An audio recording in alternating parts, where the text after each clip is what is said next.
We are calling this meeting to order. It's 8:15.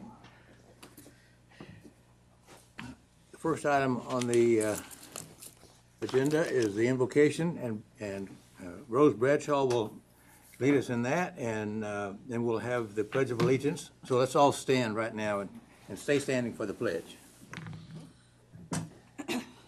You'll bow your heads. Our Heavenly Father, we give you so much thanks for everything you bestow upon us. Guide us as a team here and as an organization to help our city and our community grow and prosper and be a viable, beautiful community that it can be. Lead us in your loving hands to lay upon our community what we would like to see for our future and for the future of our children and our grandchildren. May you always guide us in the best way that you can. In your name we pray. Amen. Amen. Place the flag and pledge allegiance to the flag of the United States of America and to the republic for which it stands, one nation, under God, indivisible, with liberty and justice for all. Amen. Do we have any visitors that would like to speak to the board? Nope. Okay, thank you. Next item is the approval of the minutes. You all had a copy of that sent to you earlier in the week. Are there any additions or corrections? I have one. Under 4B, the second paragraph, I believe the river trail expansion is the east, not the west, since it's going towards Toronto University. Okay. Which direction is that, Malcolm? It's the segment that's going towards Shriner from Water Street. That would be an east expansion, not a west expansion. Kind of north. It's kind of northeast. Yeah. Well, It says in River Trail West. yes, it does, and I And don't think that's- it's Riverdale Trail, River Trail West. I think it's. Okay, let's fix that. Figure out which direction is going first and change it to whatever direction it is. Okay. See, I did read the minutes. Yes, you did. That's the only Appreciate that. correction that I have to propose. Anything else from anybody? Can I hear a motion for approval? I so move. Is there a Second. second? Second. All those in favor, please say aye. Aye. Thank you.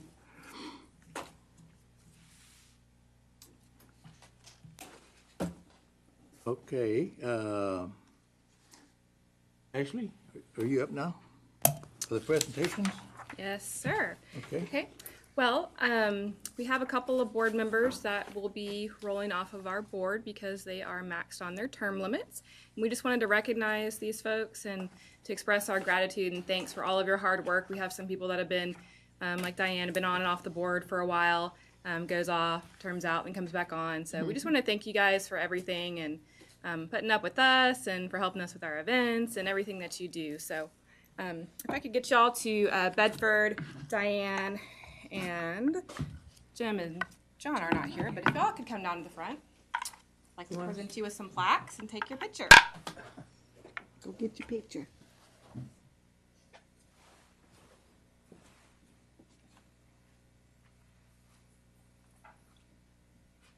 All right, Mr. Bedford has been on the board since 2015 and served as chair for 2018 to 2019. So there you are, my sir. And Diane, you've been on the board since 2015 to 2019, served as chair and vice chair throughout your tenure. And thank y'all very much. And I hope to be back when We're taking a picture. There we go. Great, thank you.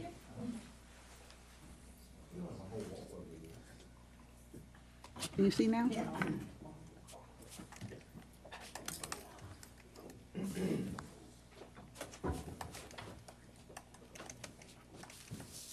Oh, you're okay. I'm sorry. Ashley, did you tell me that the new appointments will be made by the council On the 26th. of this month? The next Okay, good. And we have a lot of nominees, from what I understand. We do. How many applied? Roughly about 9-10. Wow. Wow. And About 9 or 10 nominees. oh,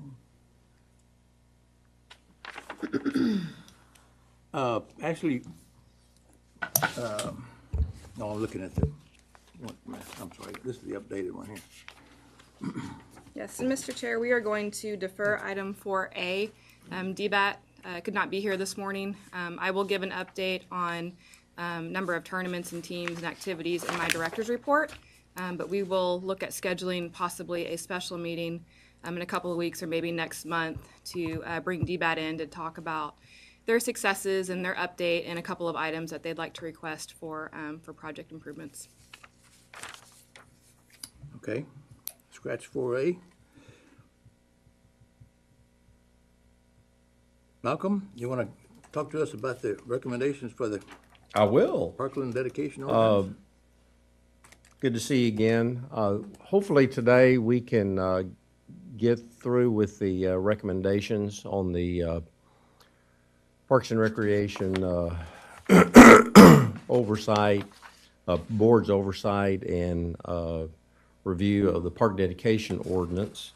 And I wanted to run through one slide real quick before we get into the actual ordinance. Before we do that, does everybody have a copy of the document? Because we're going to go through that paragraph by paragraph fairly quickly.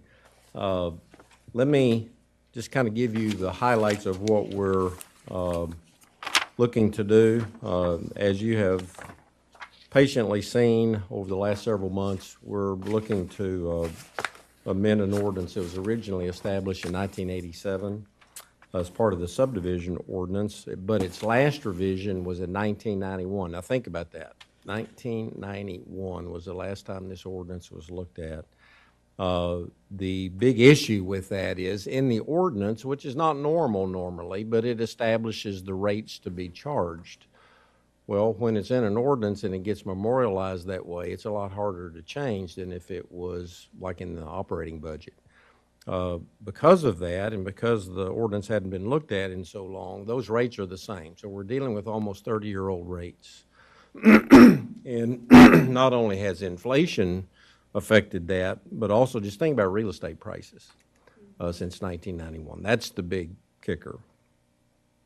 So what we're looking at doing is amending the current ordinance, not rewriting it. And when I say a rewrite, that's when you just basically start over.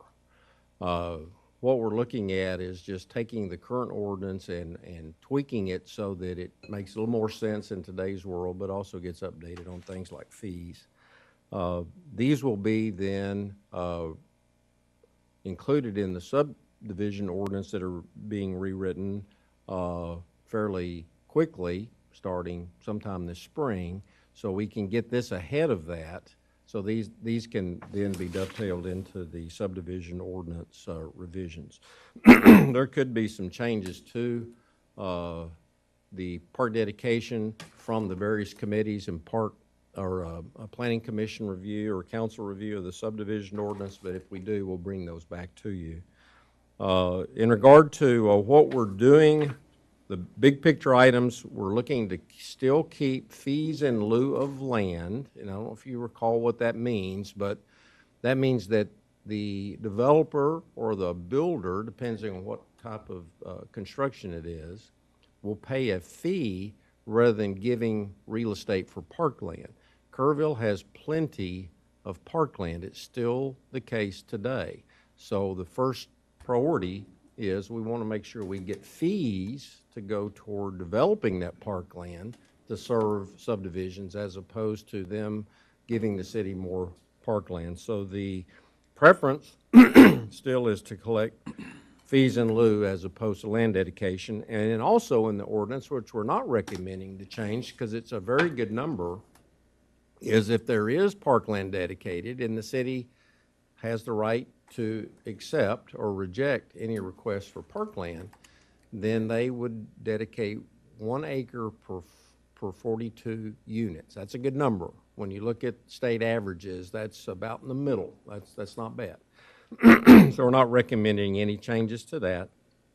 The major amendments obviously are the rates, how we establish the rates, how we annually review the rates, and then where do we put the rate review as opposed to in an ordinance, putting it in the operating budget.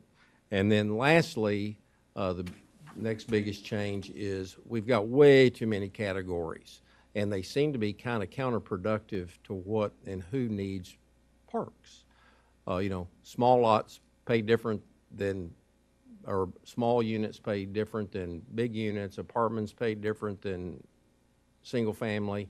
Well, the smaller the house and apartments generally in more need of parkland because they just don't have the open space that you would see with a bigger house. So those are the biggest changes. So before I go to the next slide, what I want to do is kind of walk through the document. Yes, ma'am? Extend the refund period from 5 years to 10. We haven't I just gotten there couldn't yet. get it Yeah, through. There you go. just like reading the minutes, you're way ahead, way Well, ahead. it was Hank, the first part of it, so, we'll get to that. okay. In fact, we'll go to that right now. If you'll go to your handout, in the first few items are the major adjustments to the ordinance. I've already mentioned many of those. Let me go on down to the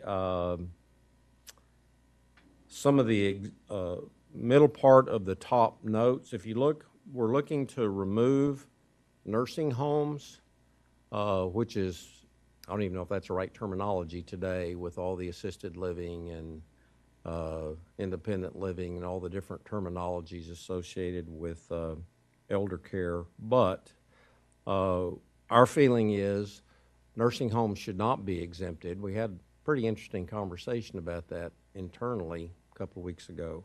And the reason is not so much for individuals, while they would obviously benefit on occasion from a park, but it's the visitors. It's the families that come. If you think about who goes to nursing homes, it's a lot of grandkids, a lot of kids, a lot of people who need to get out and about, who may be there for a whole day. So we felt like that the exempting elder care facilities was not necessarily in the best interest of who would use those. Second, the Malcolm, current. before you go on, what types of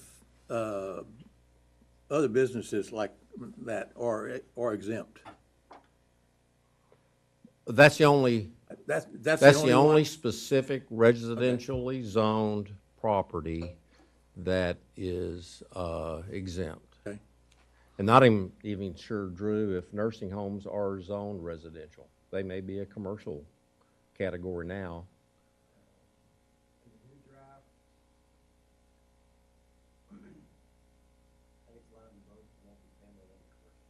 So it's kind of a tweener So everything- because of the everything type gets of that. business it is, but what we're saying is, let's not include that. Now, one thing real quick to mention and remind everybody of, only residential zone property is affected by park dedication, not commercial or industrial or institutional or any other type of zoning. So, and that's a pretty much a state standard, and that's been deemed important by lawsuits. So, wanted to make sure that was understood. We also have, and Lisa will remember this discussion about the districts. We have, also through court cases, have to segment out realistic areas where park fees are applied. You can't, especially in a town starting to get about the size of Kerrville, you can't take a subdivision that's on one side of town and set aside its money and put it on the other side of town. It needs to have some reasonable application to where the subdivision is.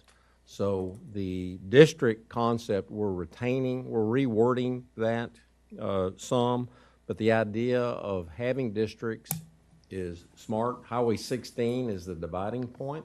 So Sidney Baker separates the city from east and west, and so the accounts stay in those areas. If the subdivision is east of 16, then the money stays east of 16.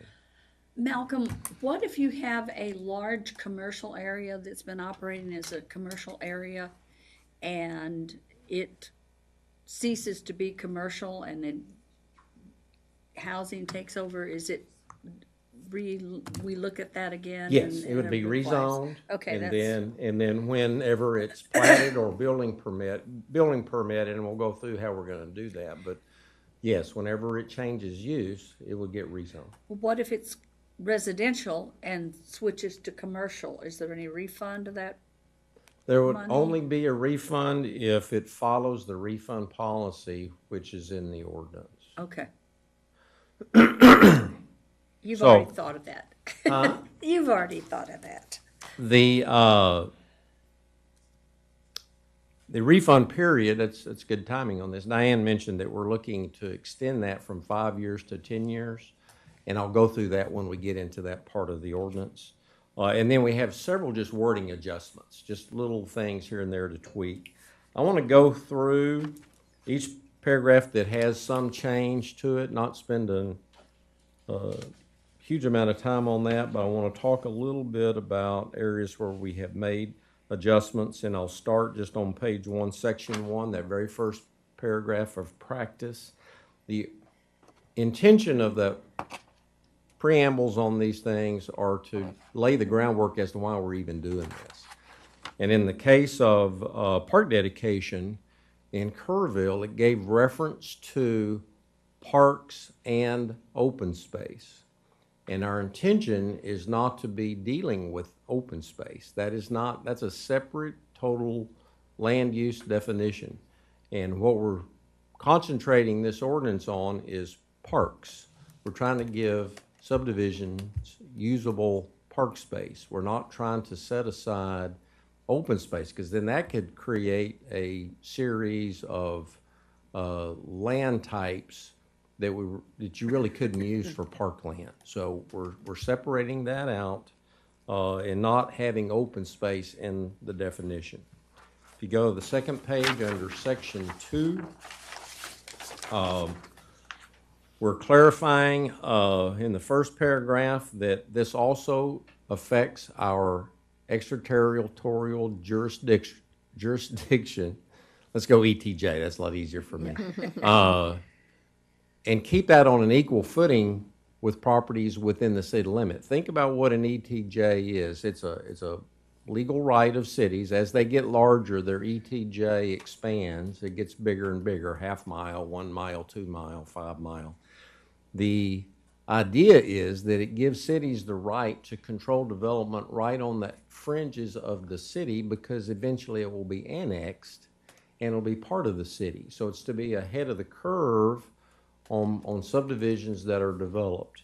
So what we're adding is just a little clarification that it's for the properties within the city limit and the ETJ, which is currently in the ordinance now. Under section 3, we're making an adjustment that is more consistent with what happens in other cities and a lot more consistent and preferable for what happens in development services, and that is whenever a single-family subdivision is platted, when they get the legal approval to build a subdivision the way they have drawn it, that way the city is able to determine utilities needed, fire protection, properly manage how a subdivision is built. The city will collect the single-family fee at the time of final plat approval and prior to recording. That way, whenever there's a single family, a home subdivision, you definitely have lots shown on that plat. That is not the case with the one down below it, B, which is multifamily, apartments, condominiums, townhouses. Those multifamily aren't shown as individual lots. They're shown as one lot or 2 lots. And what you have to be careful of is not defer park dedication to something that may or may not happen, and it may not happen for a long time. However, with multifamily, you don't know how many units there specifically are going to be. And so what we'll do is collect that fee, as the ordinance does now. We're keeping it the same at the time that building permits are issued. So in order to get your building permit, then you pay the fee. That way you know exactly there's going to be 42 apartments or 10 apartments or whatever. Then you pay that fee at that time. So there's going to be a differentiation between single family that are going to be paid at platting and multifamily that will be paid at the time of building permit. Because we need to have clarity. We need to know exactly what they're So doing. that addresses, under B, that there would be more people than the structure would indicate, you know, if you just look at the bare bones of it. Yes. So it addresses and Yes. equalizes. Yes, yes. And again, right now, the payment is at the time of building permit. So the home builder is the one that gets strapped with the fee. Of course, he passes that on to the homeowner, as opposed to the developer of the land who will be paying for the single family. And that's consistent with what other cities do. Is there anything on that? That's a fairly large change. I had a couple questions. When it goes in the city of Kerrville annual budget, that's a line item that's designated for parks. More or less, it's not general fund. Parks gets to use it. Yes, yes. And we're gonna talk about that in a little bit when we get down to fees. Let me hold that until Well, then. that, you know, that's quick and dirty answer. That's really all I wanted to know, is that it would. We Go for will, parks. Doesn't go for anything else. Exactly. Doesn't it's go to gonna, streets. yeah. Park dedication, fee in lieu of property, or a fee in lieu of parkland, those fees can only be used for parks improvements, not maintenance, not for utilities or streets. They can only be used for park development. Now, you can use them for renovation of parkland, if there's old play equipment or something like that, and they can only be used in the designated area, the district, that is identified. And I'll get to how that gets applied in the finance department when we get to that point. Will the ordinance include an actual fee schedule, or is that? No, No. It's No. a No, that's standalone. what they wanted to no, pull and out. that's from the that. problem with the way the fees have been done in the past. Oh, we've got 29-year-old fees, so. Exactly. And we have an ordinance, so it's hard to change. The, section 4, if we get into actual land as opposed to fees, we're saying that, number one, the city has the right to accept or reject. So if a developer says, hey, I'd like to give parkland, then it's the city's sole choice to say yes or no. And there's times where the city may say, absolutely, we think this would be a good thing. But the big change is the city would not accept anything less than 1 acre. You know, we don't want to get into these little bitty lot, which exist today in the city. There's very few of them, but there's a few places where there's these little bitty, they're not even pocket parks, they're really unusable spaces. So we don't want to do that. So we're setting aside a minimum of 1 acre. Yes, ma'am? So I had a conversation with Matt yesterday, and he can't be here today. Okay. But one of the things that he wanted to kind of talk about is that there's no qualifier on the land, like on the quality of the land. And so he wondered if you have addressed that in here. Like, We have not placed in here like slope limits, soil types, those kinds of things. What we've clarified is it has to be usable recreational space, and that will be determined by the city staff going out and looking at the property that's being recommended. So there would be a call. Again, this rests solely with the city. So if the city Okay. goes out there and says, hey, that's too steep a property, we're not taking it, or we're not taking it as part of the dedication, they could give it, but it's not part of the dedication, then that gives that catch-all through the acceptance. Now, we are accepting, and we'll get into that later, floodplain area, but we're not taking all types of floodplain. So once you open the can of worms of it needs to look like this, San Antonio's ordinance is that thick. And we don't want to do that. Right. That's a total rewrite. That's not to say the city, whenever development kicks in, let's say Kerrville grows to 100,000 and we're getting 10 plats a month. Yeah, okay, now may be time for us to take a look at how we revisit park dedication. But with a town this size, this ordinance is simple for people to understand, and we can tweak this enough where it's going to buy quite a bit of time. So, yes, ma'am. Is the park dedicated, is the park in lieu of fee, it has to be public land? Yes. So it can't be nestled inside a gated development that only the gated Yes, development and I'm going to go to Okay. how we came to that Right. choice. Because that was one of the issues. That's before, right, yeah. that's right, and I'll kind of save that one for you, Lisa, till the end, because I know that was a big deal, and we did have a lot of discussion about that, Yeah. so. One Yes, more ma'am. question. I know we prefer fees in lieu of parkland, but can we actually, can the city actually require the developer to do parkland rather than fees if that were the preference? It's not written that way. It's written to be Says the may. developer's Yeah. call with the city's right to reject. Right, but we can't, so the No. way it's written, we cannot require That- him That's to give right. us. That's right. We prefer Now- not to now- have Well, that. you never know. In some cases, Well, you might. and Bedford, what I would say to that is, right now, in today's world, that's preferred, not to take the land. 5 years from now, Right. this may need to be revisited, may have to be rewritten so that land becomes more of a Why don't we equal write footing. it so that we make the developer take one option or the other at the request of the city? Ooh, that's tough. We can do that, it's just gonna flip the priority. Not necessarily flip the priority. We're still gonna prefer fees in most cases, but in some cases, No, I understand. we might wanna. I understand. What is the rest of the require board? land.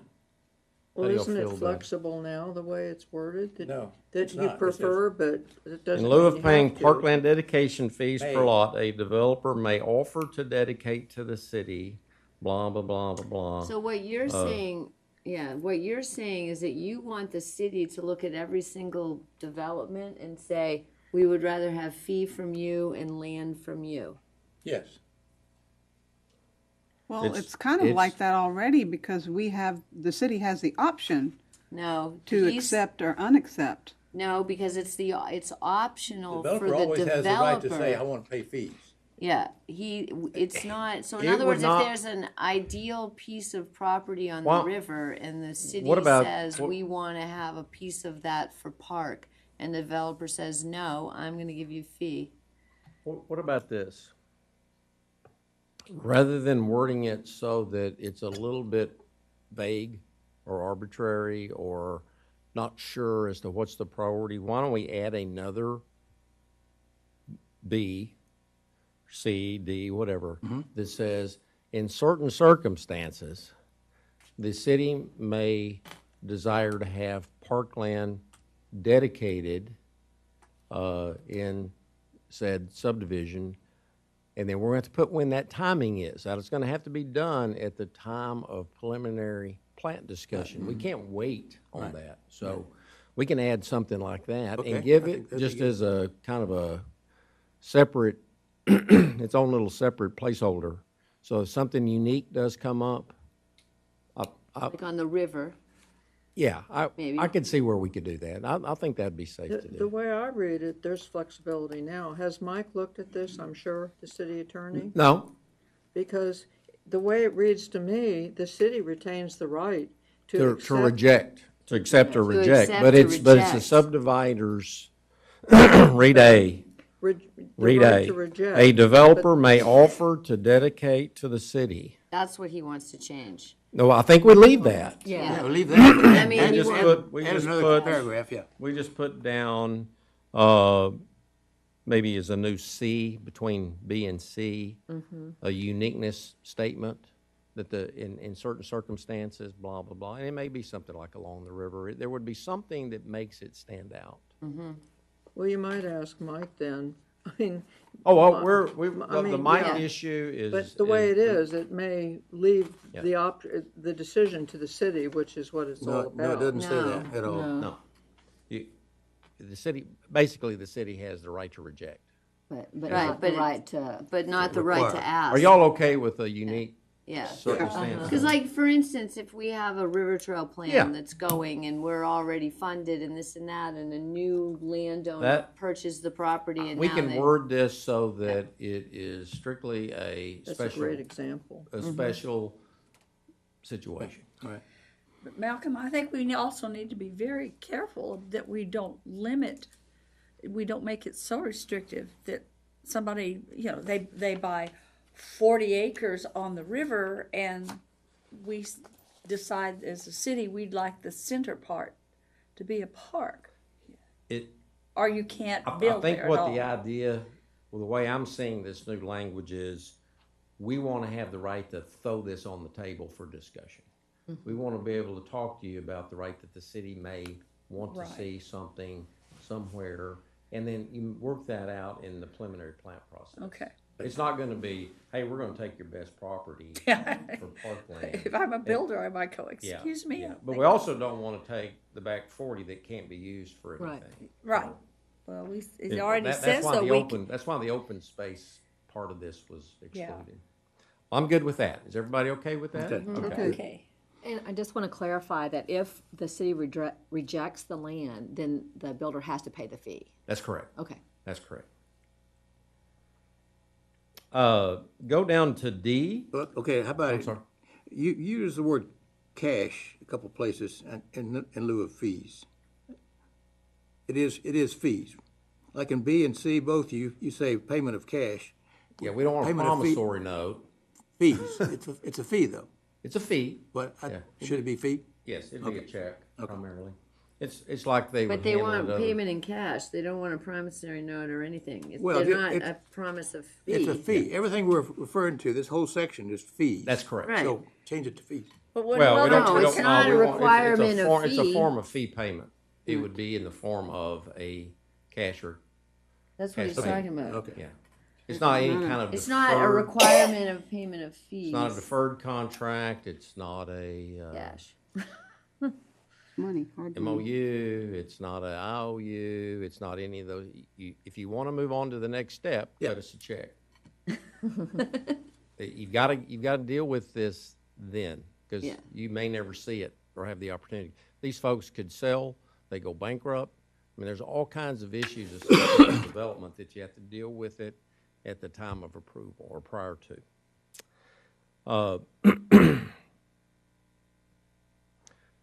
D has something removed that was, there were a couple of circumstances back in 91 and in 87 that were pertinent, that aren't pertinent today. Because there was a new ordinance in 87, there were properties that were gifted to the city, couldn't tell you which ones, for parkland or maybe another purpose. And so there was a clause in that ordinance that said, hey, if you gave us some land, we can give you park credit in perpetuity. No. Whatever those deals were, they're long gone. None of that exists today, so we're taking that out. F has got a fairly large ad. Celeste brought this up in regard to Matt's comments. We are making sure that the parkland is suitable for recreation purposes. And remember, the city has the right to refuse or accept. So if the property is usable for recreational purposes, then we move to the next area. The area can be within the 100-year floodplain. Louis Hayes Park, 100% almost within the 100-year floodplain. That's perfectly fine. Occasional flood for parks is a viable parkland situation. What we don't want is to have any property within the floodway. The floodway is deemed by FEMA to be a danger zone. You have certain rules and regulations in the floodway. It's inundated regularly. Think about some of the wards in New Orleans. Those are now deemed floodway. And actually, on a floodplain, you can't have a permanent structure, but playground equipment and all that type of thing is perfectly That's right. okay. That's right. That's right. You can't impede floodwater. I mean, there's certain rules and regulations, but having a park in there is fine. If we started saying, hey, we're going to not allow anything in our 100-year floodplain, and we wanted to, let's say we had a subdivision or apartment going somewhere near Louise Hayes Park, and we wanted to put money toward that park because it made the most sense for that subdivision to use, and we said, we won't accept any parkland in 100-year floodplain. Somebody could say, well, you can't spend any of the fee in lieu of in the 100-year floodplain either. We don't want to go there. So 100-year floodplain's fine, floodway's not good. If somebody wanted to donate property in the floodway and not credit or get credit for it toward parkland dedication, that's fine. The city has the right to reject or accept that. So if there's a 1 acre requirement, it's in, there's 2 acre tract, 1 acre is in the floodplain, 100-year floodplain, and 1 acre of it is in the floodway, and they wanted to donate 2 acres, all of it, that's fine. City could make that call, but only the 1 acre gets credited toward their park dedication. Does that make sense? You okay on that? And that's really the only place that we have defined, Celeste, the specifications you and Matt talked about. Yeah, I can see that. Okay. And the other thing is sometimes recreation in an area isn't flat board ground. You know, you're not necessarily building a ball field or a basketball court. Maybe you're going to have trails, or you're going to have something where topography is not a bad thing. So you'll have to look at those case by case.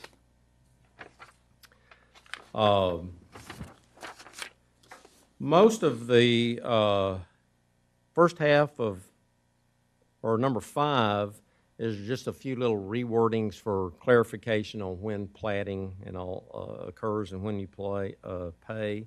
There is 5B.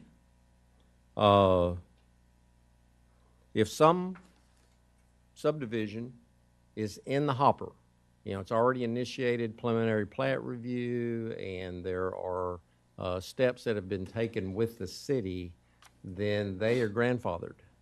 So there'll be a time frame associated with this ordinance change where people will be playing with the previous rules. We have, you know, we have plats now that are in the system, and you can't, you know, you legally can't go back and say, oh, all bets are off. We're going to change the way, change the rules on you. So if you're in the system now, you stay in that system all the way throughout with the rules that were in place when you started. Go to 7, and let's talk a little bit about the special fund, where the money goes, how it's used, those types of things. The second paragraph, for contributing subdivisions, let me read the next 2 paragraphs and let you know where we've made a change and what that means. So you see under 7A, second paragraph, for contributing subdivisions or property located east of Highway 16, the district shall be the area east of Highway 16. Additionally, if public parkland exists west of Highway 16 that can reasonably serve the subdivision, then fee in lieu of funds can be used for the park so noted west of Highway 16. Let me tell you how it was worded before and then what this change represents. Because the second paragraph is the same thing, it's just west of 16. Before, it said the East District was everything east of 16 except also a half mile west of 16. And the West was everything west except add a half a mile. So there was a half mile on either side overlap.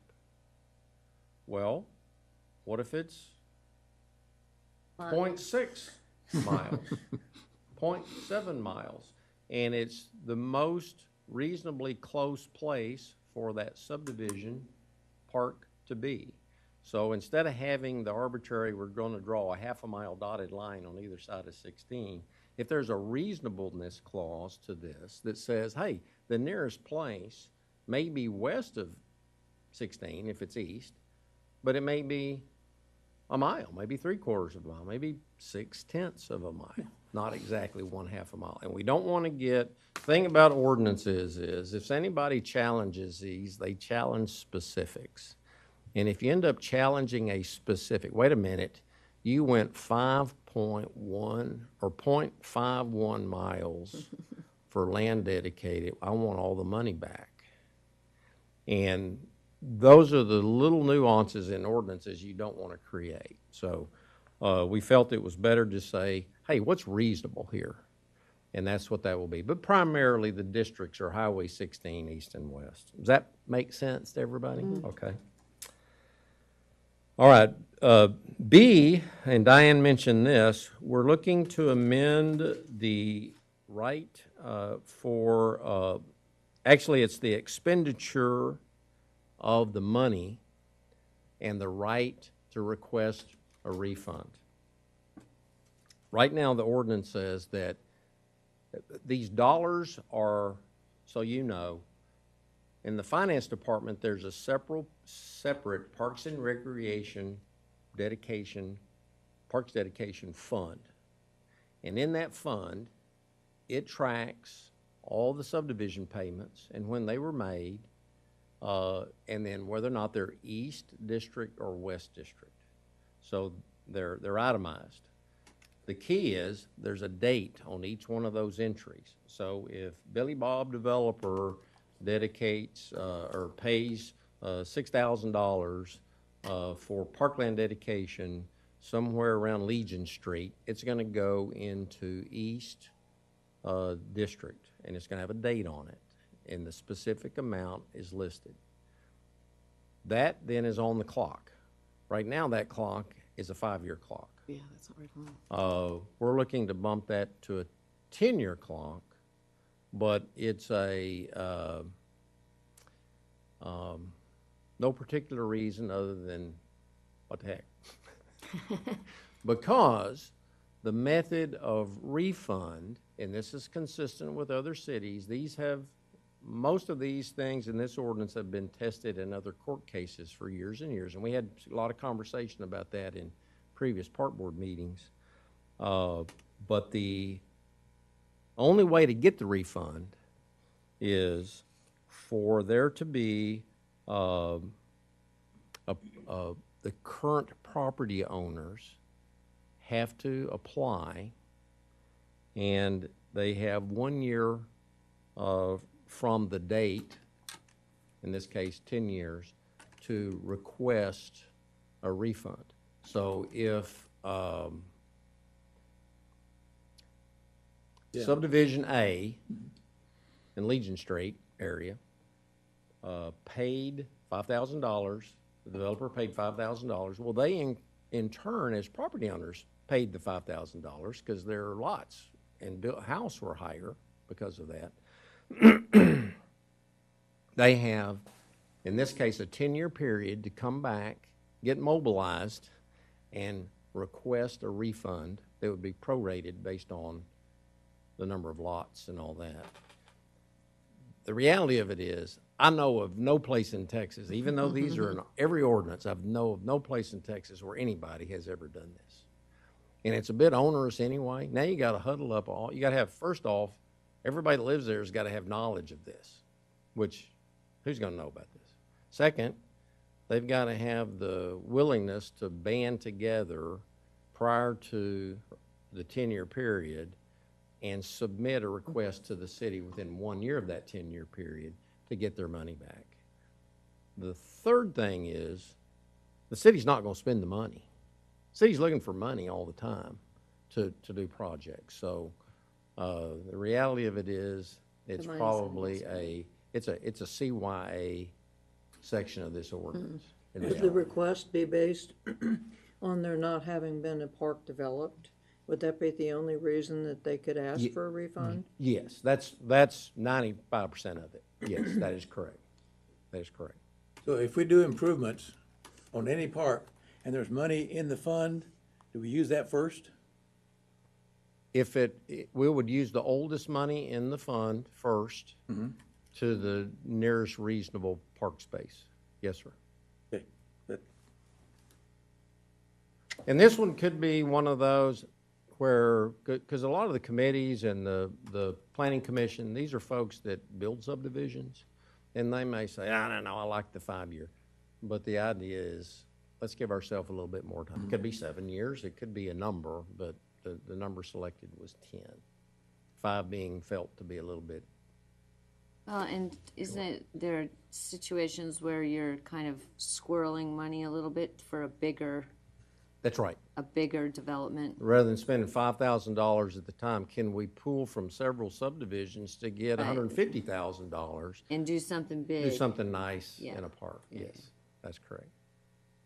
are there any cities that don't have a refund? Not that I know Process. of, because this is something that's come up in court cases. So What most cities do is they see what lands at their feet from court cases that have challenged this ordinance. It hasn't been these types of ordinances haven't been challenged in several years. Like we talked about before, in the 80s, this was like a target. Right. And developers were hammering park dedication. But cities were misusing and abusing the monies. They were spending it on the wrong parts of town. Missouri City was building sewer lines with park dedication money. It was just a free-for-all. And so developers said, wait a minute, enough's enough. And they started working city by city, filing cases against certain parts of the ordinances in their town that didn't make sense. And over time, everybody's kind of pieced all this together and bulletproofed their ordinances. And what the 91 revision, even the 87 ordinance, is really good about addressing a lot of those situations that had occurred in the early 80s. So that's good. Now, just for reassurance, the Parkland Dedication Fund is in the city budget, but it's a specified It's in the line finance item. department, and it's a separate dedicated fund just to park dedication. It's not commingled with anything else. But it's appropriate to say it's in the city budget. I've never looked at the It's in the- city budget, so I don't know how It's not they in the list budget, things. but it's in the city coffers. Yes, ma'am. Kind of like a trust fund. Like a trust fund. Yeah, it's a dedicated fund that can't be used for anything It else. can't be used for general maintenance, it has to be used. Okay, that's the nuts and bolts of the wording. Now, let me get into how do we get to the fee? Can I ask a quick Uh-huh. question? When this ordinance goes, what are gonna be the big objections from like a developer or to any of this? Is there anything in this? What we're fixing to get into, The fees. Okay, the fee. Did we but I just- mean, in terms of the general, You know, developers pretty much out of it on the 10-year issues. I mean, they're long gone by then. Home builders long gone. So I don't see that as being a big issue. but any of this other stuff, it's pretty par for the course. It's not gonna be, any It's, one sentence in it's here. tweaking of current language. No one should have any issues with time of Okay. platting to pay. Right, Or or the ETJ or any of that other. The ETJ is just common sense. Okay, The issue of paying smaller fee in the ETJ, which exists now, or paying a smaller fee for a smaller house could be an issue. The fee payment is gonna be, the issue. that's the nuts crack. That's what we're gonna get into now. But the general ordinance is not gonna cause, I don't think so. okay. I don't think so. It I mean, shouldn't. I'm not a developer, so. I have- It shouldn't. We basically just adjusted some timing issues, some clarification. The only one I think that could be questioned, and that's the one we've added, and that is, hey, in a unique circumstance, the city may request land, but we'll clarify that will be done through the preliminary plat process so that it's early enough where that can be negotiated, so. Malcolm, did you address 6B about the private recreational facilities when you did your overview? I am going to at the very end. Okay. If you noticed, it doesn't exist, Did I? right? It's been taken out. Did you, Well, what I see, It's exemption. where are you? 6B. 6B. 6B? Exemptions. So there's no. All subdivisions that have received approval for private recreational facilities or open space in lieu of parkland fees. 6B? yeah, It's on page 3. Okay, that's the establishment and payment into the fund. that's the, That's the Oh, I'm exemption. sorry, 6B, I'm sorry. 6B. That is for those that are in the hopper already under the current ordinance. So if you're coming into the city process as a land development, or if you're already in it, then the rules of the road are as they exist today. So that's kind of how that would be. So that's not changing. That language is not, So in the future, they wouldn't have the that, private that goes away. parks. Right, It's just the ones that are currently. Right. right. Okay, thank you. Okay, let's go to the next slide, because this is going to drive this. This is what got us in this revision in the first place, was the fact that there were, such a eaten up fee by inflation and land cost that the city's amount of money recouped through park dedication is more of a nuisance than a benefit. And so the idea is to start collecting something that's kind of more in line with what other cities get charged, but have a realistic view of this from the Kerrville perspective. The fees paid in lieu of across the state vary widely because everybody looks at it a little bit different. Some cities in the Dallas area charge a huge amount of money for park dedication fees. But they're in fast growth, big development communities, and having fees has been a part of their world for 50 years, and it's not necessarily the case here. So we're going to have to crawl before we walk, and let me kind of let you know how we ended up at the number. And I'm going to just give you these to think about. Right now, our park land dedication is 1 acre per 42 units, and we deem that to be reasonable and fair. That's a good number. So if we set that as a number hard and fast, that's going to run 0.024 acres per unit.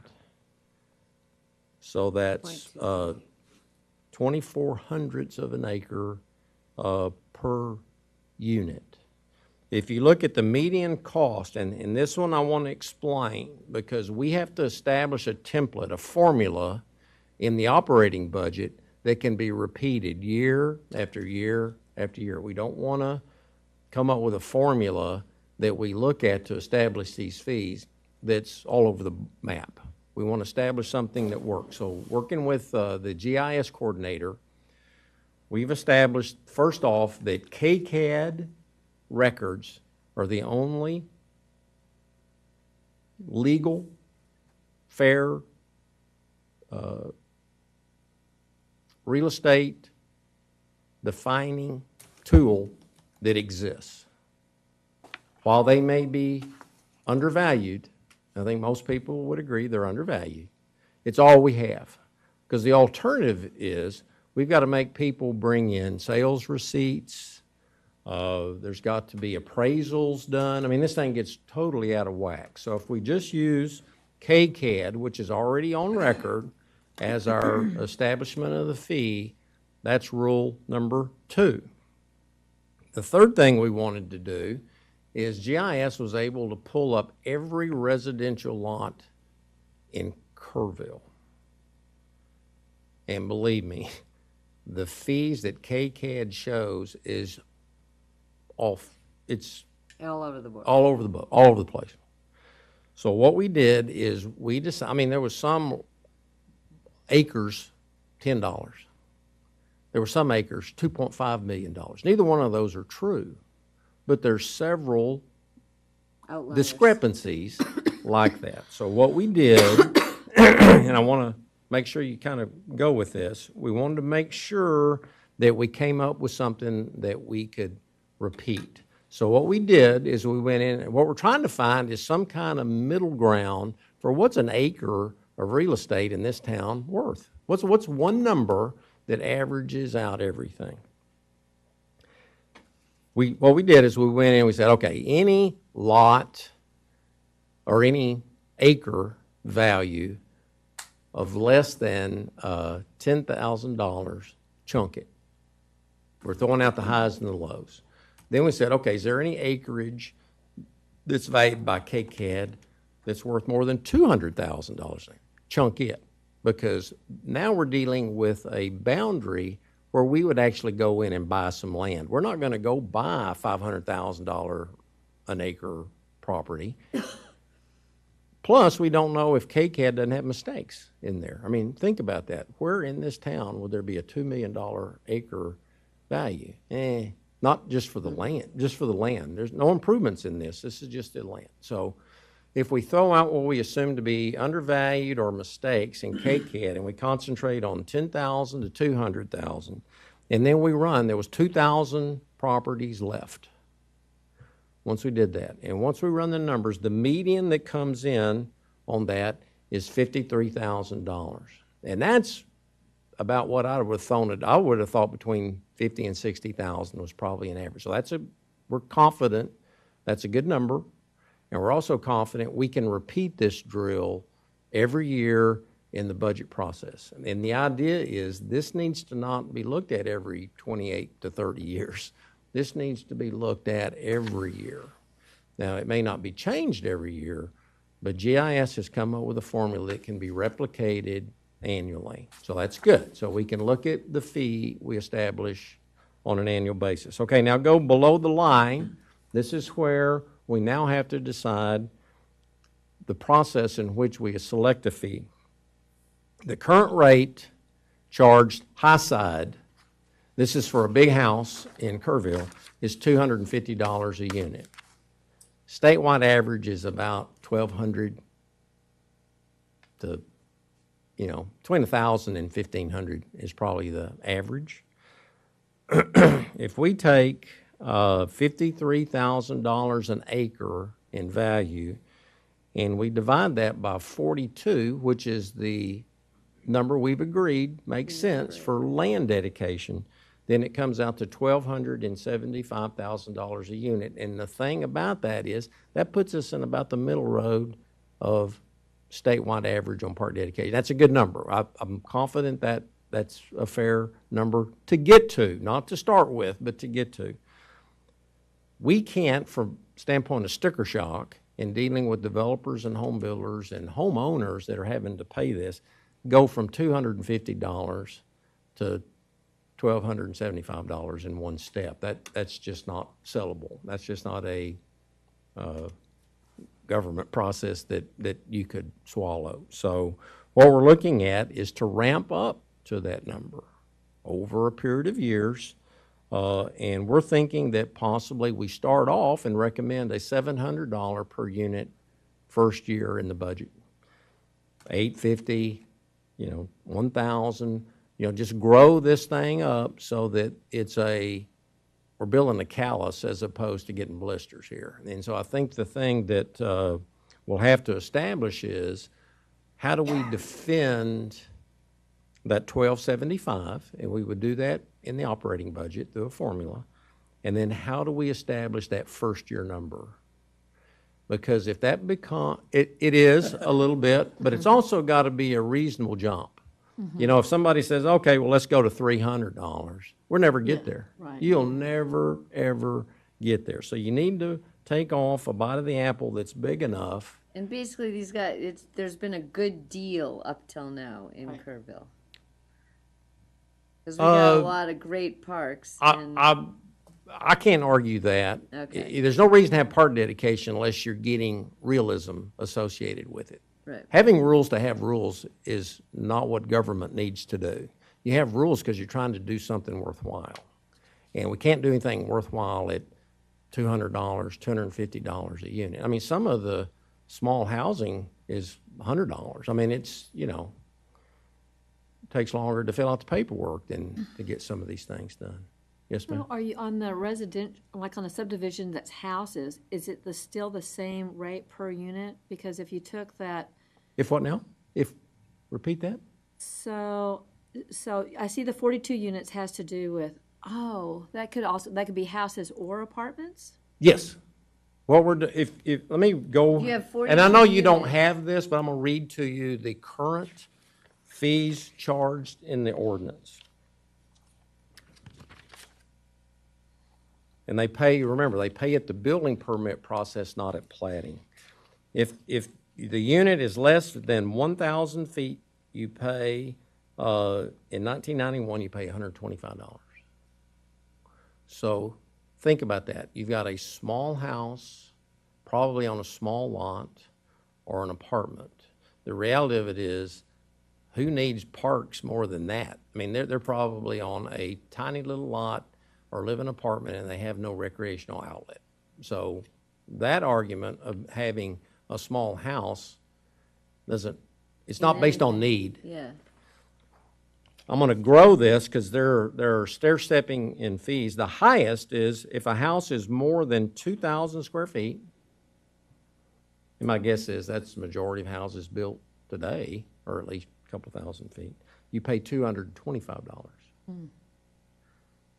If you're in the ETJ today, you pay $200.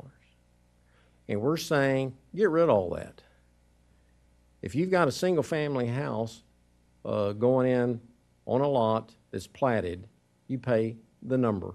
And that's what most cities do. It's not a stair-stepping based on size. It's based on lot. That also helps get that taken care of at the time of platting, because you don't know how big these houses are going to be when it's platted, because that's up to the builder and the homeowner. So if we wipe out the stair-stepping of housing size and we make ETJ, which is going to be in the city anyway, the same as the city, which it should be, then we've made it where it's a one fee. You pay one fee per unit.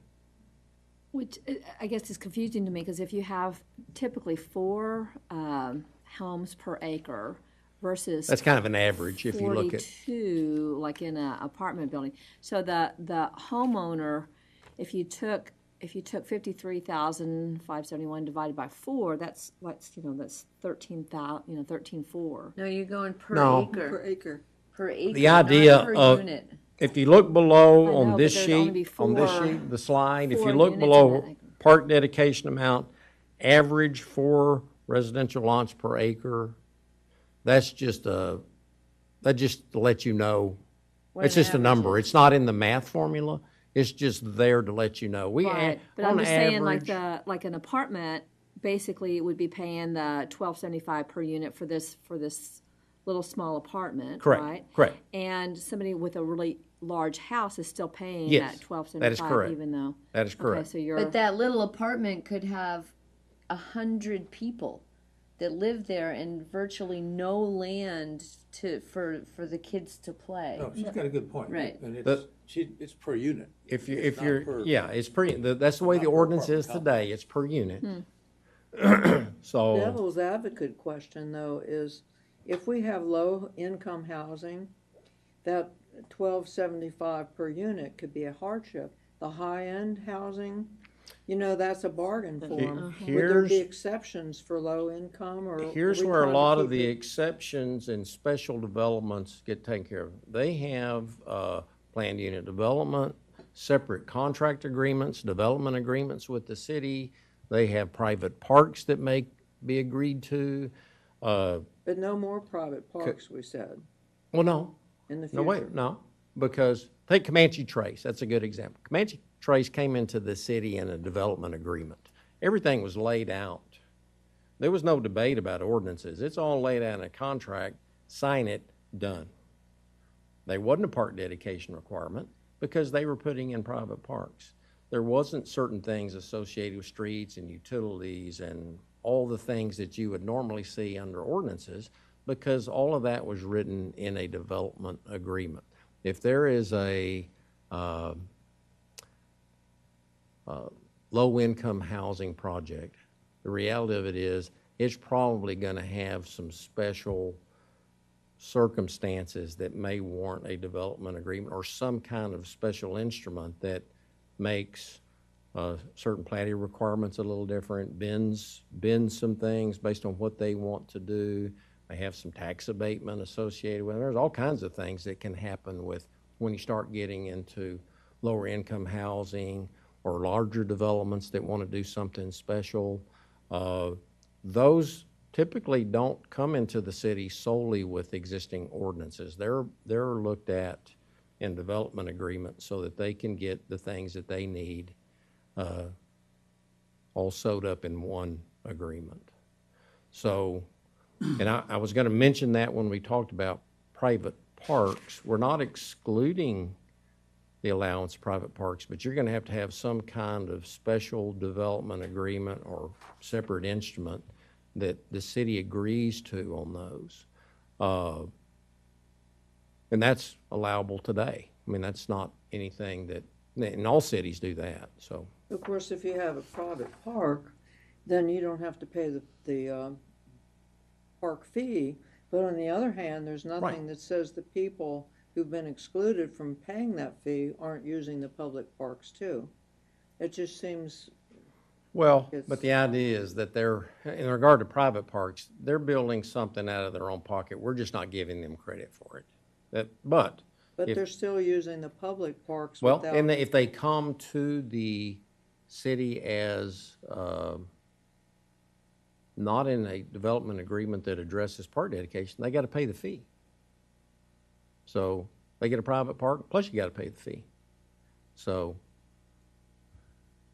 name your poison on that. But let me go back to the apartments, because I think Yeah. that point is, again, it's in the ordinance today that it's per unit. So let's say you built we can go away from 40, because that gets confusing with the 37 apartments. 37. We've got 37 apartments that are going to come into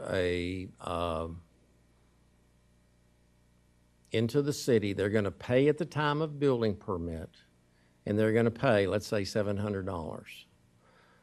So they're going to pay the city $24,000 for, right?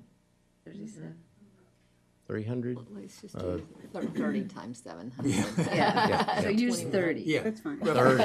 28,000. 28,000. So they're going to pay the 21. city 21, yeah. between $21,000 and $24,000 in park dedication fee for that subdivision. The thought being is there's nobody needs parks more than people that live in apartments. And if you Right. look at apartments that provide private amenities, it's less than half. Right. So the builder would then have the option, gosh, do I want to recommend, the city generally wouldn't be taking public parkland within an apartment complex. We could, but that would be part of the city's review. But I think in reality of it is small lots, small houses, and apartments are the groups that need parkland the See most. what you're saying, because, I see what you're saying. Because the people who are in those larger houses aren't necessarily going to have a park. I mean, are going to have space around them. You know, the general thought is that having large homes pay more is a economic decision. That was a decision based on economy. That was how much money are these builders making, they can afford it. That's not why you do these ordinances. You don't do it based on trying to hit somebody harder than you hit somebody else. The idea is everybody needs the parkland. Let's figure out what a reasonable fee is, and everybody pay that fee. That's the genesis for all this. Okay, I think we got this pretty much covered, so. Or we Okay, get up to so let me go to Maximum the, year 2023?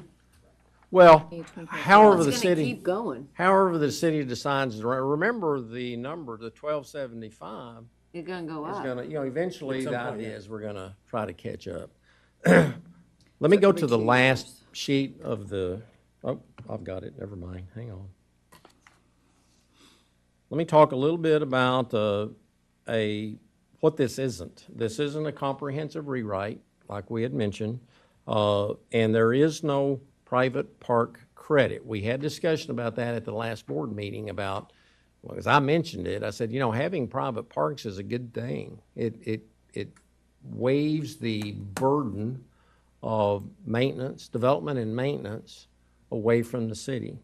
But let me kind of read these last two paragraphs and maybe that'll help. Based on Kerrville's projected population development environment over the next few years, the current park acreage, a major change in the approach to parkland dedication is not recommended at this time, and we've already talked about that. Amendments are needed for update. As for private park credit, these are usually associated with larger developments with amenities, and a subdivision development agreement would normally occur between the developer and the city.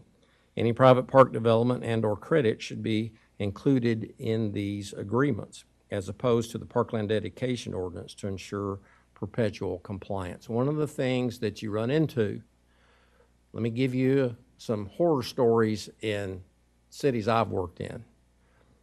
Wow. Of course, council districts in bigger cities are different than here. Council districts are run as individual cities, basically. And you've got a council member who says, you know, I've got some folks live over in the subdivision that was built in 1955, and they don't have an official HOA, so they've all just kind of pinched pennies and thrown money toward operating the swimming pool they've got over here. Well, they can't run it anymore, so it's empty. It's been sitting there empty as a shell with a high fence around it, and the property has a sign on it that says, "Private property, stay off." It's not mowed. I sure would like to go in and help these folks and absorb that into the city's park system. Now, it gets worse after that. Let me tell you, it gets a lot worse after that. And more times than not, political pressures will result in, oops, we just took on a 1 acre vacant lot that has a 1955 swimming pool on it that hadn't operated in 8 years.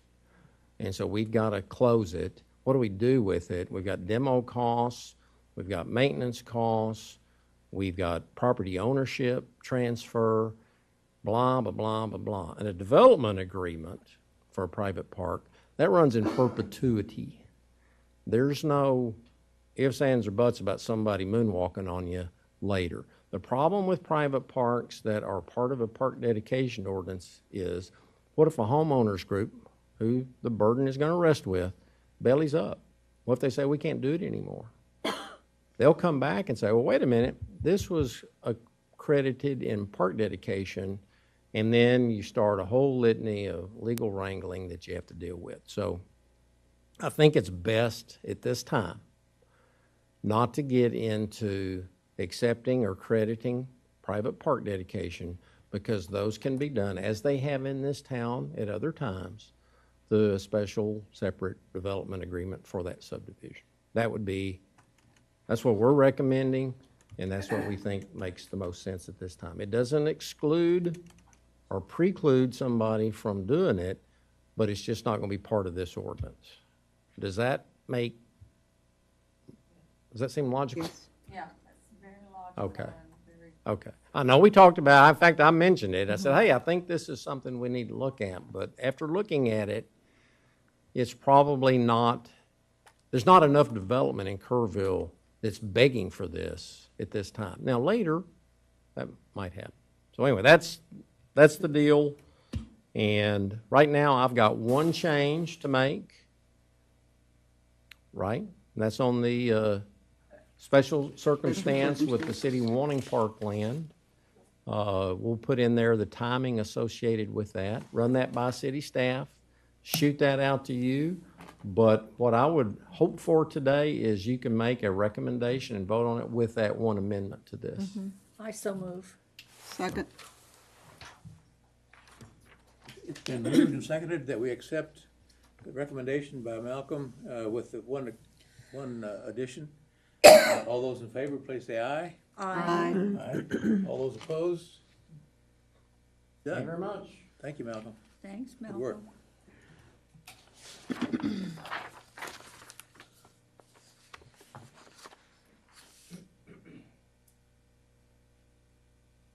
Number 4C. Actually, why don't you explain what 4C is about?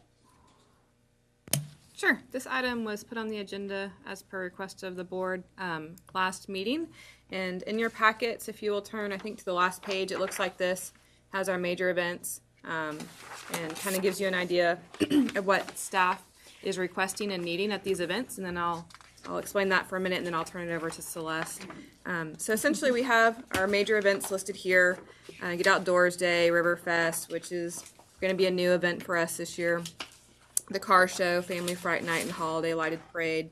And Light the Island, which is our effort to light the park and the island. We really want to ramp that up this year, and then sponsorship. So if you kind of see, we think we have the planning for most of it kind of down with staff. We just need help with raising sponsorships, set up and tear down at the event itself. So I will turn it over to Celeste and let her take it. So one of the things that we had talked about is being an important part of being a board member is being a working board, and to get involved with some of the events, and to have a liaison between the staff and the board, and to work as that liaison to help support this. And so if each board member would be willing to take, I guess, one event and act as that liaison between the person who's setting it up and seeing what possibilities they can do. And I think, well, the try isn't on there, but Lisa's pretty much that. She runs that show. She does. For the Kerrville Try, or for the Kids Try. Yeah. Yeah. Kids Try, but so I'll take that one. So is there is anybody here that's here willing to be the I have a liaison? question. Is the River Festival new? Yes. I have a question. So the primary purpose of this liaison would be to establish sponsorships and raise money, right? No. It depends No. on the event. I think it depends on the event, but also like last year at the Fright Night. So I acted as the liaison for that, and I took over the coordination of and putting on the costume contest. So something like that. I worked with Rosa, got it set up. Got the volunteers got the on volunteers, board. but although Rose organized helped it. tremendously with getting the volunteers on board Okay. to do something like that. So I'm not really sure why it says event setup and event teardown on this. Is that something that Rosa wanted to We make just sure that need we had? Bodies to help us set up and tear down. Okay, Volunteers let to me, help. let me make a suggestion. We have four new board members coming on next month. Our first event is not until June. Let's wait until the next board meeting with the new board members and see if any of those people would like to serve as well. And we can probably fill up all these spots at that point. So is there Because anybody like here? Rosa and I are up for reappointment, but it doesn't mean that we're gonna get reappointed. Right. So if we volunteer Yeah. for something, we're Yeah, not. yeah. Well, you don't have to be a member. So of the only only Celeste and person Linda that's right now. here Is is there anything you. that would you would like to do? My situation is because of my husband's position, I have to be very careful about being in a situation where I am asking people or groups for money, because you'd be surprised how many people have something in the court system, and it's inappropriate for me to Right. get too involved with asking those people to give money, Okay. because depending on the So situation, do you might you want to would give a you lot. so would you want to do something like? Let's wait until next month. Okay. And we'll get all 9 more board members together, and we'll figure out the best person for the best job, and, I mean, y'all will, not me, but, and get it done at that point. Yeah. Good idea. Okay? Okay. That's right. That's fine. 'Cause- Yeah, Because that works. Because Lisa might not get appointed, and Rose might not get appointed, so we may have Well, I'm not 7 up new for members. appointment, So- so Yeah. I'm thinking for the Well, there's holiday 9 people lighting that parade. applied. Yeah. They may I want think all I new can, I blood. can do that one, and Okay, it well, would kinda next month, mean when this something comes to- up, you can say that you'd like to take that spot. So I might just go ahead and put your name on it. So it might be Yeah, something that I you would take care of like getting the judging Sure. covered and Or the stuff like that. yeah. So Yeah. so that's not having to ask for money. and that would mean a Although lot to those me. those judging because- things. Let's wait until next month, and we'll discuss it. But The new board Bedford, will that might discuss be the it. only thing I can do. Well, it's okay. You can be the first up next Okay. month and say, I want to take that. It's just that, and it would mean a lot to me, because years and years ago, I started the original courthouse Christmas lighting. Yeah. And, then eventually gave that over to the ladies' chamber and stuff, and that's fine, and it grew to be something lot bigger than I ever imagined, and I'm so glad other people with better ideas took over. Okay, so Ashley, But I'd like be to sure and be put this on involved, on the agenda for next month, top priority. Okay, information and discussion, you wanna give us a projects update? Oh, Malcolm's gonna do that, okay. We're gonna tag team it. The tennis center has been a little slow to get off the ground as far as starting, and a couple of reasons. One, trying to work with the existing tennis schedule. Didn't want to negatively impose construction on a continued to be operated facility. And as we mentioned before, we're going to do the construction but not close the tennis center. So it's going to require some coordination there between the contractor and the city staff at the center. Second reason is we had a few contractual details that had to get worked out. But anyway, they have started this week. There was a final tournament last weekend, and so they were able to get started this week. And we've got, with good weather and no holdups, probably a 6 to 7 month time frame. We should be ready by fall with this facility. And how many courts did you say are staying open?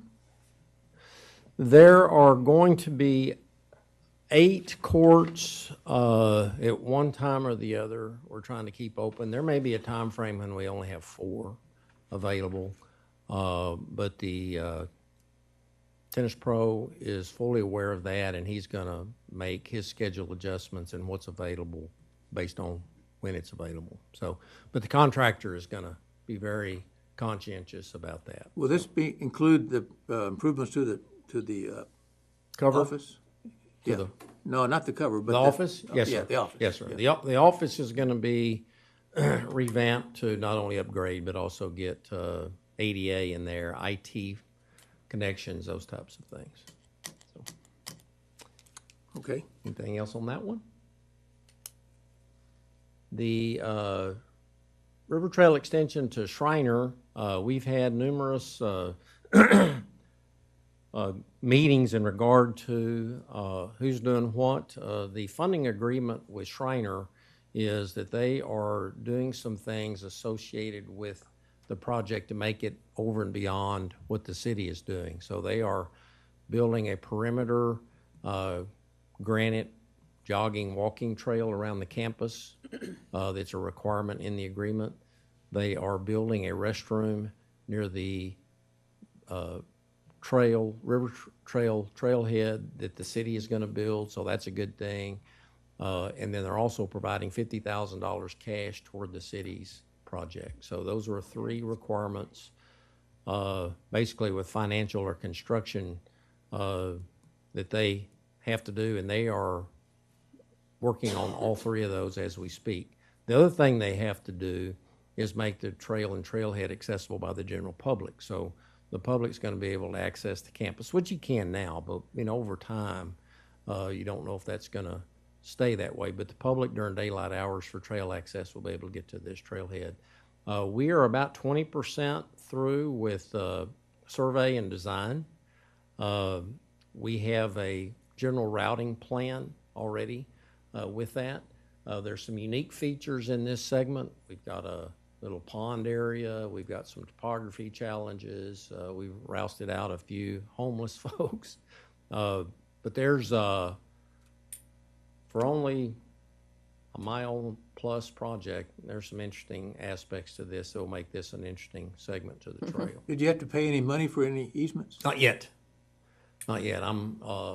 Once we got the trail, we'll get the trail finalized as to layout. If not today, Tuesday. And then once I get those, then I can start going to each one of the property owners and getting the easements that we need. But when we get the easements, it's actually a meets and bounds location. So the trail has to go here, and we're not quite there yet. So, And is the funding secured for this? yes, ma'am. Okay. And 1.5, I think it's 1.5 million. On the tennis center, let me mention too, don't have to go back to the slide, but when we got the bids in on that, I don't know if you recall, but we came in a little over. And the EIC and the city council awarded another $250,000. So that's 1.75 million for the tennis center, and this one's 1.5 million. So that's the update on that. I don't know if you had anything on the rain catchment, but we got a grant the city got a grant from UGRA to build a rain catchment system at Louise Hayes Park Pavilion. So if you can visualize the pavilion, we got a cramp. Sorry about that. Go ahead. Proceed. I'm sorry. The Louise Hayes Park Pavilion is about 10,000 square feet of unencumbered roof space, easy to gutter. So there's going to be a little over 50,000 square foot rain catchment tank installed on the east side of the pavilion, pretty much behind the new restroom that was built with the park improvements. It's no man land back there. And then we're going to use that captured rainwater to irrigate new landscaping that's going to go in that part of the park. The tank, if you want an example, behind the Kroc Center, at the UGRA building, at the Youth Event Center out on 27, I think the jail. I mean, there's several rain catchment tanks and systems in town, and we're using the same contractor generally that did all of those. So these are the commercial grade corrugated metal, pretty good sized tanks. So Did you say it's 50,000 gallons? I'm trying to remember the exact number. It's 56, Okay, 58, something like that. It's a pretty good size Yeah. tank. But that roofing system is going to be able to handle quite a bit of collectionable water. So Great. those are the ones I have. That's great. Okay, thank you very much. Now we have the director's report. Yeah, this still kind of falls into the projects one. It's the last one in that list, and then I'll move on. So it's been a couple of months since we talked about this since your last meeting, so I'll give a quick summary. I know we're running a little over on time, so I'll try to be quick, but if I need to slow down or if you have questions, please feel free to stop me. Project's feasibility study, and I'll send you guys this presentation via email as well, so y'all will have it. So as a reminder, we engaged our potential stakeholders for their needs and uses, and we held a couple of public input meetings in addition to releasing the online survey. If you recall, we had 5 original concepts, and these are the 3 that the public narrowed it down to. On the left is option 3 that has the most minimal improvements. It has the bulkhead in the middle, which would allow for competitive swim, some building improvements, and a little bit of recreational features. Number 4 was the biggest and will be the most expensive.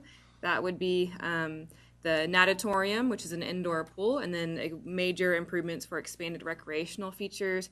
And then number 5 is essentially the exact same as number 4 with the exception of the natatorium. It will be an outdoor pool. It will not be enclosed. So those are the 3 options that the public narrowed it down to. Here's how it was laid out in the town hall versus the online survey. The town hall, the number 1 preference was concept 4. In the survey, the number 1 preference was concept 5. But I think that could be a little bit skewed because people might not realize that that's an outdoor competitive pool. So there will be a little bit of messaging that we'll have to do in our further public input meetings. So the next steps, what we're currently doing, we're still reviewing, and our consultants are still working on this study. Our next step is what we'll be doing here shortly is doing a forensic study of the pool itself, getting into the pool, scanning it, seeing what exactly the issues are, how much life is there left in the pool. And once we get that study back, we'll evaluate with our consultants and staff to see what our best options are going forward. We'll present that to the public. We'll have a 3rd public input meeting, and then we'll release a 2nd online survey with some costs associated to it to see what we're looking at, what we can afford, and what the public's willing to pay. This potentially could be going to a November bond election with some other city projects, so this is one of the projects that could be tied into that. So can I ask you, I talked to Delane and she said that she had seen some numbers for the pools. Is that something that you can release to us? They're very preliminary estimates, so they range anywhere between $8 million for option 3 up into about 24 million-ish. Like again, preliminary concept price estimates include hard costs, soft costs, that kind of thing, but we're still trying to pencil it down. And we'll be working with our consultants to see, hey, we can't maybe afford that amount of a project. What can we do to phase? maybe we do the recreational features first and then plan to phase in an auditorium if that's desired by the public. So we're still working on that. We don't have exact numbers yet, and we don't have the exact plan yet. We're still in progress. Okay. Good questions. Okay, so moving on into the director's report. I know some of you may not know we've had some staffing changes. Josh Rodriguez, our specialist, is no longer with us. He left in December and went to the city of Jersey Village. So just so you guys know, he's gone. Don't email him. Rosa was promoted, and there's her picture, to Parks and Recreation Specialist. So she now oversees a couple of coordinators, and I'll introduce you those via photo in a minute. But here's our staff. I'm not sure if most of you know or have met these. Shane was absent on picture day, so I did the best I could with the office picture. But he manages our sports complex. Y'all have seen him before. Justin takes care of all of our parks. And then y'all know Tina. She's at the meetings. Our two new coordinators. The position on the left, that's Courtney LaQuay. She is our new tourism and event coordinator. This is a new position that was given to us in this budget. She is working on all of the events that relate to tourism and working on marketing our department. She has a hand in aquatics and planning special events. And then Connor is our new rec coordinator, and he will be tackling the majority of the sports leagues and also special events.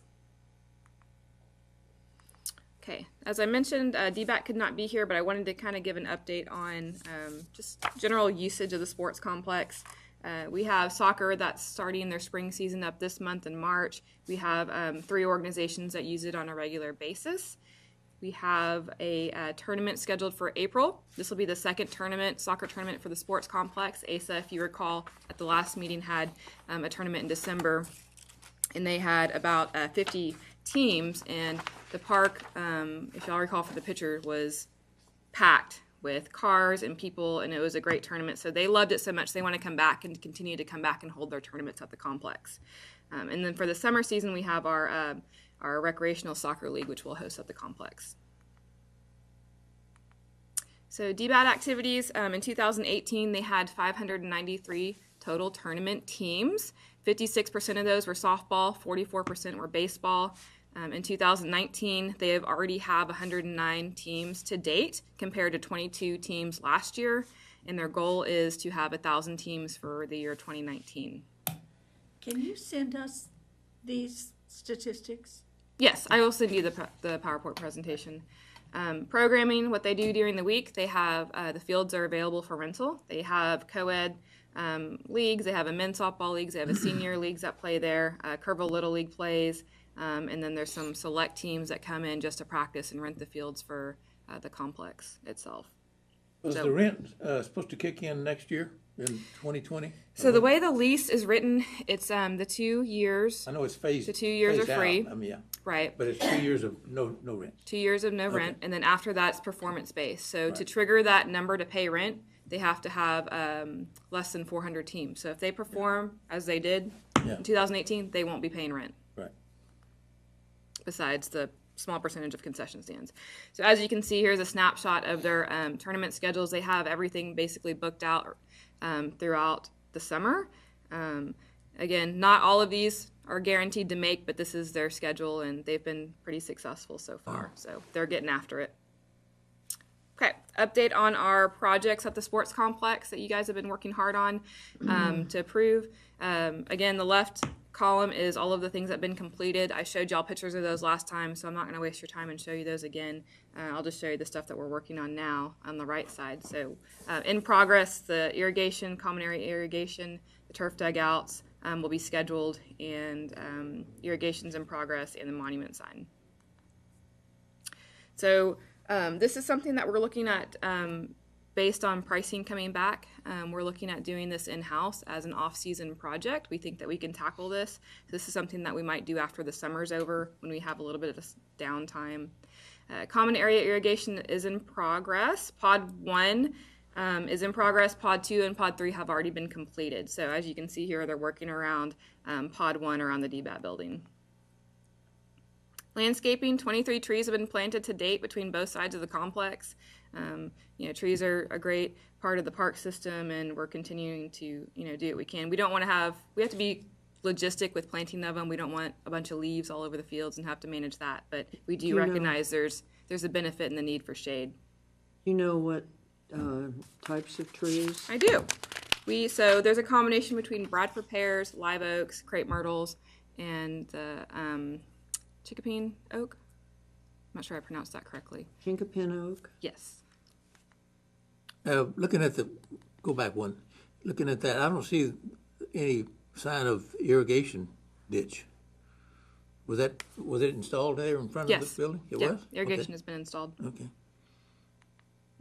Dedication plaque, we finally were able to get this installed. So here's a kind of before and after picture. It's set up between the flag poles, and then we went back in and we landscaped around it. We'll be planting some more plants there, but we put crushed granite down, we put some rock around it and kind of dressed it up a little bit. So if you get a chance to go by the sports complex, your name might be on that plaque. So if you want to go take a picture, you're more than welcome. All right, so moving along to activity guide. I think most of you guys should have this. This is something that we do every year, and for the second year we were able to budget to allow it to be mailed home to all of our water customers. So it was mailed to roughly 7,800 homes, which is huge. And we're already seeing a lot of positive feedback, not only in the design, but as far as activity in our programming. We're starting to receive emails on our new email address that we listed basically only in here. And we know it's working as far as people signing up for our events and getting notified. It was great. It was a great book. Yeah, Martin did an excellent job. Yeah. Martin's our IT guru. Daddy-Daughter Dance, one of our most popular events this year.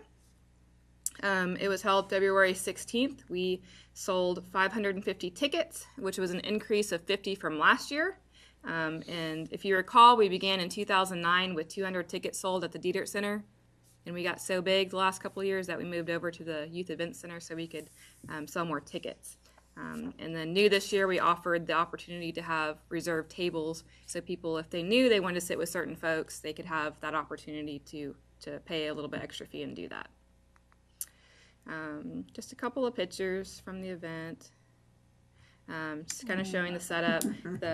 The balloons that you saw in this picture in the back, that was something we added this year in our layout. And lots of folks used it as a selfie station, as you can see in the top right photo, in addition to their professional photo.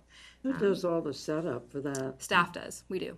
It looks lovely. Yeah, Rosa and the rec staff did a fantastic job doing that this year. We tried to add a little bit more color. We did the up lights, as you can see, the purple lights going up. And it's a beautiful event. And if you recall me telling y'all in the last meetings about the balloons, take a look at that picture on the bottom right. Those kids love those balloons. You see them chasing them around all night. They like to play with them. So I just thought that was a funny point of interest. Concerts in the Park, we ramped the series up from 2 last year, which is a brand new series for us, to 5 this year. We just picked the bands this week, and we're going to have different themes try to do different themes for each night. And it'll be held in Louise Hayes Park. And if you know anybody that wants to sponsor it, let us know. Is that the total attendance? It seems like it'd be more than that. It was fairly new last year. We kind of threw it together. So we had about 150 to 200 people, which for us, in the short period of time that we were able to market it, we were fairly happy with it. So I think this is one of those events that's going to continue to grow. Kerrville Festival of the Arts, just a reminder, that'll be held Memorial Day weekend. We don't produce the event. We help with some of the support, and we give them a little bit of funding through hot tax. Shakespeare in the Park is going to coordinate with Get Outdoors Day this year, which I think will tie in quite nicely. And then also we have Get Outdoors Day June 8th, where we have all of our outdoor activities, encouraging people to come out and get outside and play. This is another one of our pretty big events for us. We have about 600 or so people throughout the day. And then the Pint and Plow and Basement Breweries have added their 5K run to this event. This will be the second year that they'll do that. I think it's good that you changed the time too. I noticed that you changed the time. Yes, a little yeah, bit we earlier. changed. I think that's a good idea. Yeah, based on feedback, and we tried it early a couple years ago and didn't get a good turnout, but we're hopeful that we'll pick up off the people that finished the run. Right. Mm-hmm. And we'll try it and see if it works. Of course, we have the skateboard competition in June. In our adult sports leagues, we do flag football. We do soccer league that's coming up. That's actually soccer and flag football are both in play right now. We have a kickball season that's coming up for an adult league at the sports complex. and that's all of our activities. Kerrville Shriner Park is full for spring break, so I thought that was a good point of interest. It's continuing to do well and continuing to fill up on the weekends, and this park is generating good revenue. I'm gonna just put in a little note for Lisa and the bike shop and her volunteers we've completed 2 more miles of trails. Yes, we are very thankful for that. Very excited. Yeah, so it's really been awesome. So you'll notice when you come out to the park that we're slowly, gradually making some changes out there. We added a landscaping bed to the front office. We're going to go through and change out all of those old state park signs that look like this, the brown and yellow signs, to something a little bit more updated, something that looks a little bit more like a city park, and try to lift it up a little bit. We're also doing a Mother's Day special, so moms get in free if you don't have an annual pass. So pay for your child, and then you get in free and come spend the day at the park. And we're also doing a stay and play deal to where you can get a discounted rate at Kerrville Shriner Park if you're in town for a tournament, for a DBAT tournament or a tennis tournament or playing at the golf course. Tie that in, kind of like a hotel gives a group rate, that we'll give a discount at Kerrville Shriner Park. Okay, and just a reminder, we know the people that are rolling off and the folks that are up for reappointment have all applied with the exception of one. So if you know anybody that's interested, the deadline has passed, but they are still accepting the applications. They will be appointed by council on March 26th. Okay, next board meeting is scheduled for June 13th, but I do believe we had a request. Yeah, I don't know if it'll be helpful since people don't always know if they're on or not. Anyway, I wanted to see if we could meet on June the 6th. And so Linda and Rose, hopefully you'll be around. Would June the 6th work for y'all instead of the June the 13th?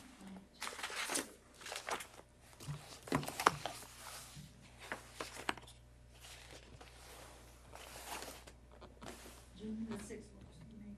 Fine. So, Okay, so it sounds like we can't take a motion, but it looks like we have a consensus.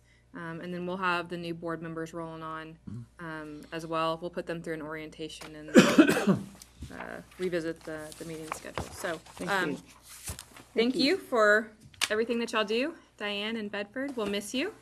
And Rose, good luck. We hope you get reappointed. Well, been a Thanks for pleasure. everything y'all do. Yes, it It's been has. wonderful. And that's the end of my report.